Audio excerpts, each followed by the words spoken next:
হাওড়া লোকসভা কেন্দ্রে উপনির্বাচন ২রা জুন। সম্প্রতি এই কেন্দ্রে প্রার্থী দিয়েও প্রত্যাহার করে নিয়েছে বিজেপি। রাজ্য সভাপতি রাহুল সিংহ এক ধাপ এগিয়ে আহ্বান জানিয়েছেন কংগ্রেস সিপিএমকে ভোট না দেওয়ার জন্য। বিজেপির এই অবস্থানকে ঘিরে রাজনৈতিক মহলে প্রশ্ন উঠেছে, লোকসভা ভোটের প্রাক্কালে এটা কি তাদের ঘুরিয়ে মমতা বন্দ্যোপাধ্যায়ের উদ্দেশ্যে জোট বার্তা? রবিবার হাওড়ায় লোকসভা উপনির্বাচনের প্রচারে এসে এই প্রশ্নে প্রতিপক্ষদের বিঁধলেন প্রাক্তন মুখ্যমন্ত্রী বুদ্ধদেব ভট্টাচার্য। তার দাবি, প্রার্থী প্রত্যাহার করে বিজেপি বুঝিয়ে দিয়েছে জোটের দরজা খোলা। তৃণমূলের হাত ধরেই তারা এ রাজ্যে আসতে চাইছে, কিন্তু এ রাজ্যের মানুষ বিজেপিকে চায় না। সোজাসুজি বিজেপি বলছে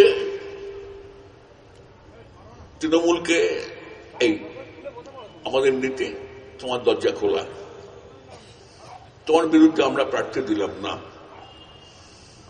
এবার তুমিও ঠিক করো, তোমার দরজা কি সত্যি খোলা? দরজা কি কোনোদিন বন্ধ ছিল? কিন্তু সারা দেশের ক্ষেত্রে আরেক অন্য দিক থেকে গুরুত্বপূর্ণ, বিজেপি তৃণমূল আবার জোট হতে যাচ্ছে। তৃণমূল বিজেপি জোট হতে যাচ্ছে, যেটা আমরা বারবার বলেছি। কর্মসংস্থান থেকে শুরু করে লগ্নি সংস্থা কেলেঙ্কারি ইস্যুতেও এদিনের সভা থেকে ফের একবার রাজ্য সরকারকে আক্রমণের নিশানা করেছেন বুদ্ধদেব ভট্টাচার্য। 10 লাখ ছেলে মেয়ের চাকরি হয়ে গেছে, এত মিথ্যে কথা বিচারে বলতে পারে? চাকরি হচ্ছে না বলেই তো ওই ভয়ঙ্কর কাণ্ড ঘটল। একদল চলে গেল চাকরি করতে কোথায়? Chit fund.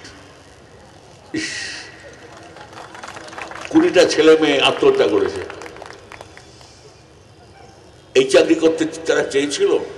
দ্বিতীয় বর্ষপূর্তি উপলক্ষে প্রকাশিত পুস্তিকায় সম্প্রতি একাধিক ক্ষেত্রে সাফল্য দাবি করেছে রাজ্য সরকার। এ নিয়েও এদিন খোঁজা দিতে ছাড়েননি প্রাক্তন মুখ্যমন্ত্রী। তার দাবি, রাজ্য ক্রমশ অন্ধকারে ডুবে যাচ্ছে, ত্রিফলা দিয়ে সেই অন্ধকার মোছা যাবে না। অর্ণব মুখোপাধ্যায়ের রিপোর্ট, এবিপি আনন্দ, হাওড়া।